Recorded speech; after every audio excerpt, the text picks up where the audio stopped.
মঞ্চে আহ্বান করছি। আরে উঠে যাওয়ার পরে তো যুব সাথী যখন করছিলাম অনেকে যখন নেবার না নেবার ভান করছিল।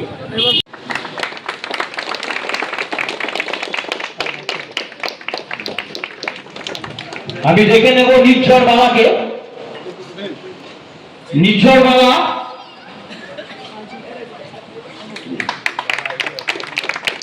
সম্বোধিত করছেন নির্ঝর বাবা। আমি লালটুকে ডেকে নেব। বিপ্লব মন্ডল, বিপ্লব মন্ডল সম্মানিত করছেন শ্রী রঞ্জন ঘোষকে, আইএনটিইউসি নেতা এবং দীর্ঘদিনের লড়াকু সৈনিক। আমাদের তেরঙ্গা ঝান্ডার বিভিন্ন ধরনের বিভিন্ন সময় আমাদের সাথে লড়াই করেছেন সেই লালটু। আমি এবার কমল প্রধানকে ডেকে নেব। বাপি কমল সায়ন মজুমদার 123 নম্বর তৃণমূল যুব কংগ্রেসের সভাপতি, উপস্থিত আছেন সহসভাপতি তমাল, উপস্থিত আছেন তৃণমূল কংগ্রেসের 123 নম্বর তৃণমূল। সম্মানিত করবেন রূপশ্রী ব্যানার্জিকে।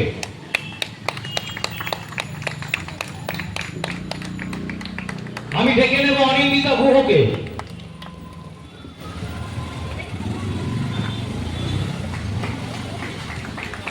পুষ্পস্তবক এবং ফুলের মালা নিয়ে সম্বোধিত করছে রাজীব গুহকে।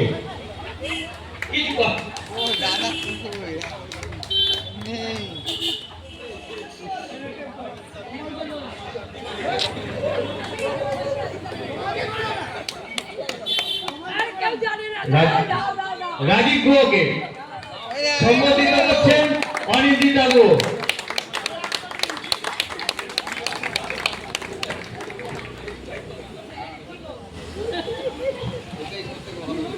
এটাই ভালো। আমি এক ভুবনমোহন রায় রোডের সমস্ত 23 নম্বর ওয়ার্ড তৃণমূল কংগ্রেসের উদ্যোগে বেহালা পূর্ব বিধানসভা কেন্দ্রে প্রার্থী তথা আমার সমর্থনে এখানে সভা হচ্ছে।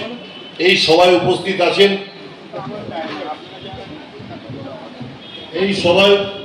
আছেন আপনাদের সকলের প্রিয়। এখানে আছেন তৃণমূল যুব কংগ্রেসের সভাপতি ভাতৃপতি সায়ন মজুমদার, এখানে আছেন মহিলা তৃণমূল কংগ্রেসের সভানেত্রী রূপশ্রী ব্যানার্জি, এখানে আমার দীর্ঘদিনের সাথী রাজীব গুহ আছে, রঞ্জন ঘোষ আছে, সঞ্চালক উপাই আছে, তমান আছে, সোমেন আছে, এখানে লালটু, সবাই আছেন সাহেব, এবং সামনে ভুবন রায় রোডের মা ভাই ও বোনেরা। 2011 সালে সিপিএমের অত্যাচার অবিচার আমার এক সহকর্মী হঠাৎ এসে বললেন, দাদা আমি এবার বিজেপিকে ভোট দেবো। আমি বললাম কেন?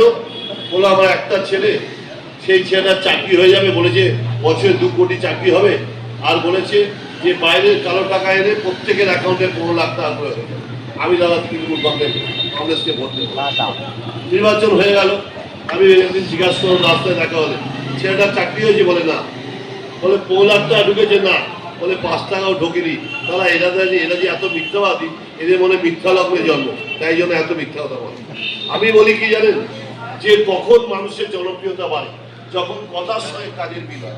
মমতা ব্যানার্জির জনপ্রিয়তা 1984 সাল থেকে আজ পর্যন্ত 16 আর 26 42 বছর জনপ্রিয়তা আছে। তার কারণ একটাই, কিন্তু তিনি কিন্তু অসাধারণ না। তার একটাই, তিনি যা বলেন তাই করেন। আপনাদের মনে আছে যে 2021 সালে, আমি বেশি দূর যাচ্ছি না, বিধানসভা নির্বাচন, কিন্তু স্বাস্থ্যসাথী কার্ডে যান, এখানে আমি অনেক মানুষকে দেখিয়ে গেল যে স্বাস্থ্যসাথীর মাধ্যমে তাদের চিকিৎসা করে, তার পরিবারের চিকিৎসা করে। তা মমতা ব্যানার্জি যা বলেন তাই করেন। আজকে তাই আপনাদের কাছে বলতে এসেছি যে একটা বক্তব্য দীর্ঘায়িত করে বলছি না, আমি আমাকে ভোট দিতে বলছিলাম, বলছি কেন ভোট দেবেন, কেন ভোট দেবেন? মমতা ব্যানার্জি যদি আপনাদের জন্য সবকিছু করতে পারে, তাহলে মমতা ব্যানার্জি কোথাও চিন্তা করবেন না যে আমরা যে মহিলা বাংলার মানুষের স্বার্থে যার ধর্ম বর্ণ নির্বিশেষে সবাইকে কিভাবে পেটের ভাত দিতে পারে, কিভাবে কারণ অত্যাচারী ব্রিটিশ সাম্রাজ্যের বিরুদ্ধে তরুণ যুবক সম্প্রদায়কে জাতীয়তাবাদে উদ্বুদ্ধ করার জন্য তিনি বলেছিলেন বন্দে মাতরম কথাটার মানে হচ্ছে মাকে বন্দনা, মা ছাড়া দ্বিতীয় যায় না, মাকে প্রণাম না করলে দিনটা ভালো যায় না। তাই আগেকার দিনে মাকে প্রণাম করে শুভ কাজে বেরোতো। তাই যারা বীরকর্মী সন্তান ছিল তারা মাকে প্রদান করে অত্যাচারী ব্রিটিশ সাম্রাজ্যের বিরুদ্ধে আত্মত্যাগ আত্মবলিদান করার জন্য লড়াই করেছে। সেই বাংলার মায়েরা সেদিন যদি তার নয়নের মণি সেই সন্তানকে যদি না এগিয়ে দিতেন, তাহলে আজকে এত সহজে স্বাধীনতা না দিদি বলে আমি দিদি বলে স্বাচ্ছন্দ্য বোধ করি। এটাই আমাদের নেত্রী, এটাই আমাদের মমতা। এটা আমার কথা নয়, এটা হয়তো আমি বললাম আপনাদের কাছে, আমি তাদের হয়তো সৈনিক বলে, কিন্তু সত্যি কথা বলি, আন্না হাজারে আপনারা জানেন দিল্লিতে কেজরিওয়ালকে নিয়ে আজকে দুর্নীতির বিরুদ্ধে লড়াই করেছিলেন। 1 বছর পরে সেই গান্ধীবাদী আন্না হাজারে বলছে আন্দোলন করেছিলাম, সে আন্দোলন আমার সঠিক হয়নি। আন্দোলনের পরে দেখলাম সমাজ জীবনযাত্রা পাল্টে গেছে, একমাত্র মমতা ব্যানার্জি জীবনযাত্রা পাল্টায়নি। তার শ্বশুর শাশুড়ির চিকিৎসা করে, তার পুত্র সন্তানের চিকিৎসা করে। এটাই হচ্ছে ক্ষমতা, এটাই হচ্ছে বাস্তব। আজকে তাই আপনাদের কাছে বলি যে মমতা ব্যানার্জি ক্ষমতায় আছেন বলে আজকে সাধারণ খেলে খাওয়া মানুষ, যারা অর্থনৈতিকভাবে পিছিয়ে পড়া মানুষ, আজকে বাংলার আবহাওয়া জনসাধারণের জন্য প্রত্যেকটা ক্ষেত্রে তিনি চিন্তা করেন। আজকে মমতা ব্যানার্জি ক্ষমতা আসার পর আপনি দেখেছেন যে কোনো ধরনের মানুষ, কোনো বর্ণের মানুষ, কোনো জাতের মানুষ কোনো ধর্মীয় অনুষ্ঠান করেছে বা সামাজিক অনুষ্ঠান করেছে, কোনো বিঘ্ন করেছে না। কখনো মমতা বেগম বলছে, কখনো মমতা সিং বলছে। কি কারণ? যে ধর্মের যা আচার, সেই আচার মেনে সেই ধর্ম যেতে হয়। যেমন নাগরিকত্ব থাকবে। 172 জন মারা গেছে। কেন? আগে তো ভোটাররা সরকার নির্বাচন করতো, এখন সরকার ভোটার নির্বাচন করবে, পুরো উল্টে দিচ্ছে। এই দেশে যদি এই সরকারটা থাকে, তাহলে ভারতবর্ষের নাম হয়তো পারবে। দেখে ইন্ডিয়া থেকে বলছে ভারতবর্ষ ইন্ডিয়া তফাৎ। আমরা দেখে এসেছি যে ভারতবর্ষের কনস্টিটিউশন অফ ইন্ডিয়া বলে, সেই ইন্ডিয়ার কথা তুলে দেওয়া হয়। সেখানেও লেখা আছে যে বিকল্প ভারত বলে কথা আছে, কিন্তু এরা কাউকে কিছু মানে না। এরা গায়ের চলে স্বৈরাচারী মনোভাব দিয়ে একনায়কতন্ত্র চালিয়ে আজকে দেশটাকে ভাগ করতে চাইছে। আজকে এদের একটাই কাজ, জাতপাতের লড়াই। আজকে দেখছেন আদিবাসীর সঙ্গে জনজাতির লড়াই করে দিচ্ছে, তপশিলির সঙ্গে ব্রাহ্মণদের লড়াই করে দিচ্ছে, কায়স্থদের সঙ্গে ক্ষত্রিয়দের লড়াই করে দিচ্ছে। আজকে শুধু একটা কাজ, জাতপাতের লড়াই। বলবেন মানে কেমন সাড়া পাচ্ছেন?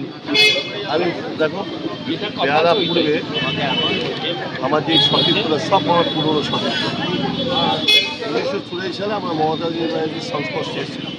সেই মমতা ব্যানার্জির আদর্শের সামনে রেখেই আমাদের দল করা। আবার 1997 সালে যখন মমতা ব্যানার্জি তৃণমূল কংগ্রেস করলেন, আমরা তৃণমূল কংগ্রেস করলাম। সেই থেকেই আমরা মমতা ব্যানার্জির সঙ্গে থেকে রাজনীতি করছি। এই বেহারা পূর্বেই আমাদের উত্থান।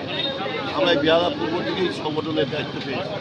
সেই বেহারা পূর্বে আমাদের কাছে পুরোপুরি ছিল, ভূগোল ইতিহাস সব জায়গায়। সেই জন্য বেহারা পূর্বে থেকে যে অন্য কোনো জায়গা আমার কাছে নিরাপদ না, আমার কাছে কত পরিচিত, সেই বেহারা পূর্বের প্রার্থী নিজেকে ধন্য মনে করছি।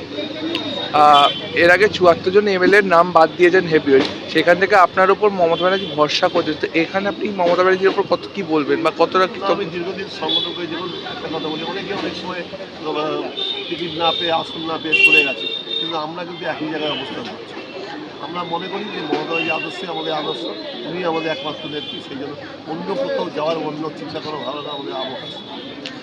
এসআইআর নিয়ে তো অনেক নাম বাদ গেছে, তো ওখানে মমতা ব্যানার্জি কি পরিকল্পনা করছেন বা কিভাবে চাইছেন এসআইআর যাই ঘটুক, সবাই যেন ভোটাধিকারের অধিকার পায়।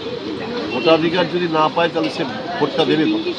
তাহলে সেটার জন্যই তো ওই যে বললো 1993 সালে 21শে জুলাই আমরা 13 জনকে হারিয়েছি। একটা যে no identity card, no vote. আমরা ওই জন্য সচিত্র পরিচয়পত্রের মাধ্যমে মানুষ তার প্রকৃত ভোটাধিকার ব্যালট বক্সে প্রতিফলিত হয়। সেই জন্যই আমরা ওইটা চেয়েছি। তারই দেশ হিসেবে আজকে আমরা বলি এসআইআরও আমরা চাই, এসআইআর হোক, আমাদের কোনো বক্তব্য নেই, কিন্তু এসআইআরে যেন নাম ইচ্ছাকৃত বাদ দেয়। চ্যাটার্জি আর চট্টোপাধ্যায়ের তফাৎ নেই, ব্যানার্জি আর বন্দ্যোপাধ্যায়ের তফাৎ নেই। মেয়ের বিয়ে হয়ে যাওয়ার পর তার টাইটেল পাল্টে যায়, কিন্তু মেয়েটা তো পাল্টাচ্ছে না। কিন্তু এই লজিস্টিক ডিসক্রিমিনেশন নাম করে যে যত তত নাম বাদ দিয়ে দেওয়া, এখন আমাদের কাছে একটা আতঙ্ক, যে কেউ আসতেই ভাবছি কী নামটা কেটে গেছে, এই জন্য আমাদের কাছে আসছে। ওদের যে যার নাম কেটে তার আতঙ্ক হচ্ছে, আমাদেরও আতঙ্ক হচ্ছে, যেহেতু আমরা মানুষের জন্য কাজ করব।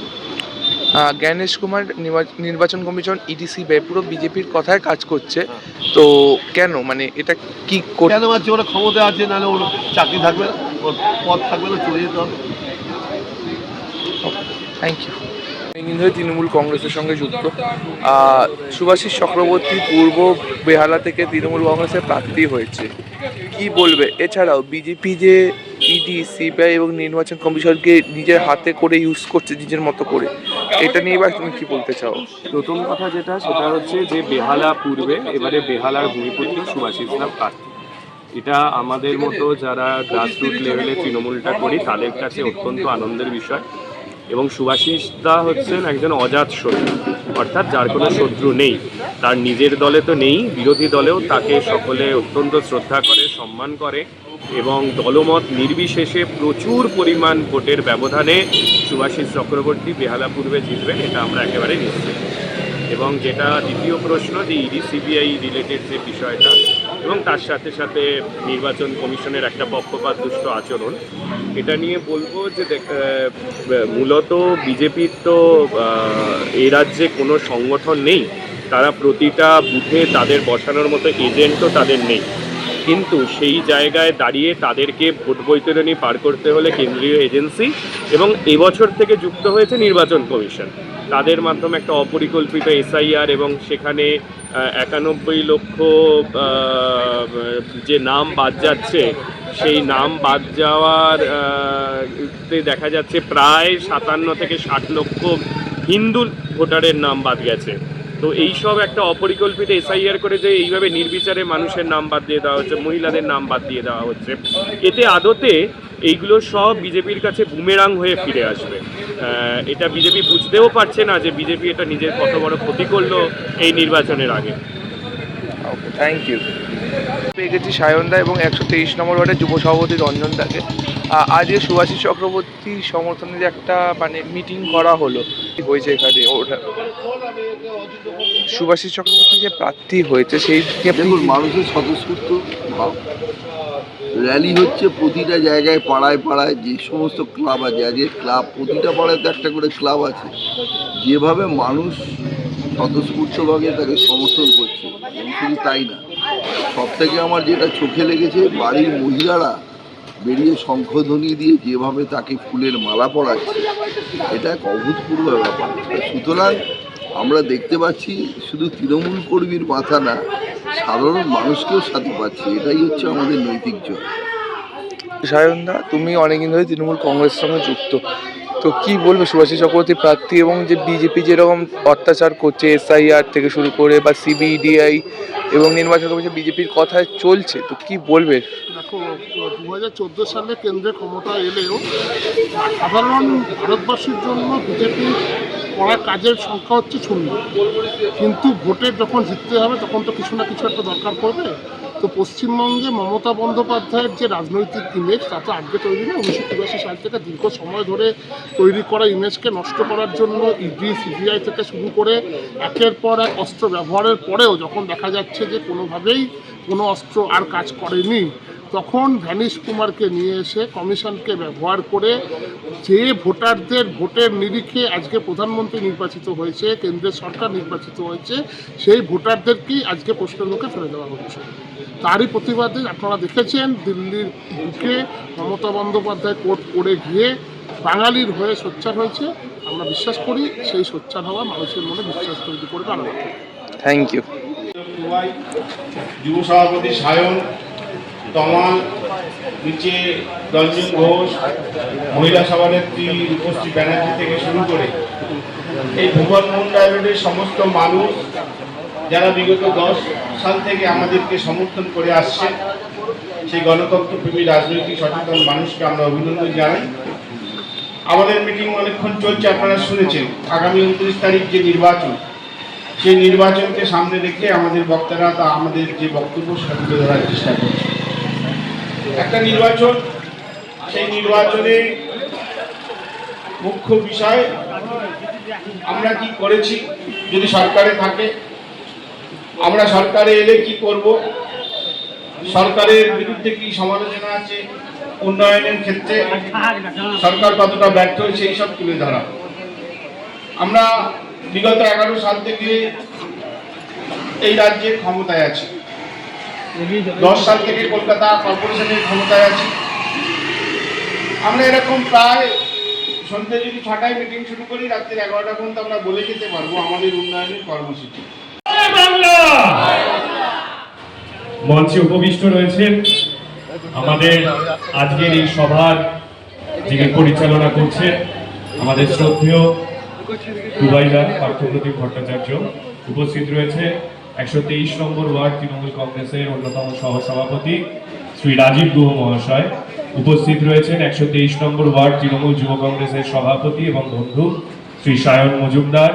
এছাড়াও উপস্থিত রয়েছেন আমাদের 123 নম্বর ওয়ার্ড তৃণমূল কংগ্রেসের অন্যতম সহসভাপতি এবং আইএনটিটিউসি নেতা শ্রী রঞ্জন ঘোষ মহাশয়।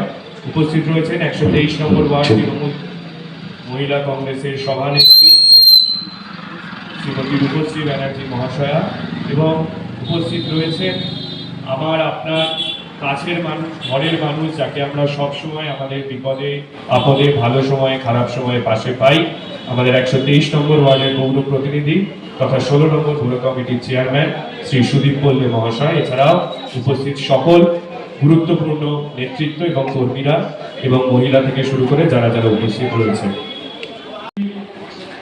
আমাদের বেহালা পূর্ব বিধানসভা কেন্দ্রের নির্বাচন এবং বেহালা পূর্ব বিধানসভা কেন্দ্রে এবং এবারে সর্বভারতীয় তৃণমূল কংগ্রেসের প্রার্থী মমতা বন্দ্যোপাধ্যায়ের আশীর্বাদ ধন্য প্রার্থী এবং অভিষেক বন্দ্যোপাধ্যায়ের নির্বাচিত প্রার্থী বিশিষ্ট আইনজীবী শ্রী সুভাষিস চক্রবর্তী মহাশয়।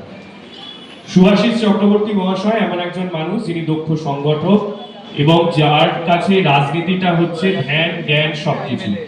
সকাল থেকে রাত পর্যন্ত তিনি রাজনীতির মধ্যেই থাকেন, রাজনীতির মধ্যেই বাঁচেন।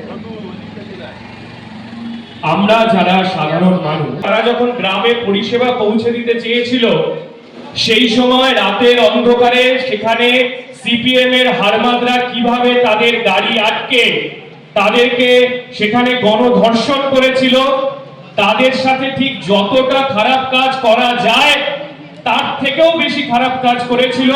এবং তাদের যে গাড়ি চালিয়ে নিয়ে যাচ্ছিল সেই সরকারি গাড়ি, সেই ড্রাইভারের নাম ছিল অবনী নাইয়া। সে যখন সেটা বাধা দিতে আসে তখন কিন্তু তাকে সেইখানেই হত্যা করা হয়, সে কিন্তু স্পট ডেড হয়ে যায়। আজকে যখন পশ্চিমবঙ্গে কোথাও কোনো ঘটনা ঘটে, যে ঘটনাই ঘটুক না কেন সেটা অত্যন্ত নিন্দনীয়, নারকীয়, সেটার প্রতিবাদ অবশ্যই প্রয়োজন, সেটার প্রতিরোধ প্রয়োজন। কিন্তু সেইটাকে সামনে রেখে তারা যখন বড় বড় কথা বলে, তাদেরকে আরেকবার ইচ্ছা করে একটু মনে করিয়ে দিই এই বানতলার ঘটনার কথা। তাদেরকে মনে করিয়ে দিতে ইচ্ছে করে বড়িছাপিতে কিভাবে একটা দ্বীপের মধ্যে কয়েকশো পুলিশ, তাদের হারমাদদেরকে পুলিশ সাজিয়ে সেখানে নির্বিচারে গণহত্যা করা হয়েছিল, কিভাবে নেতাইতে গণহত্যা করা হয়েছিল, কিভাবে সিঙ্গুরে তাপসী মালিককে ধর্ষণ করে হত্যা করা হয়েছিল। আজকে এই দিনগুলো কিন্তু আমরা ভুলে যাইনি। আমরা ভুলে যাইনি সাইবাড়ির সেই হত্যার কথা। কংগ্রেস ভুলে যেতে পারে, কংগ্রেস ভুলে গিয়ে 2016 2021-এ বামফ্রন্টের সাথে হাত মিলিয়ে তারা ভোটে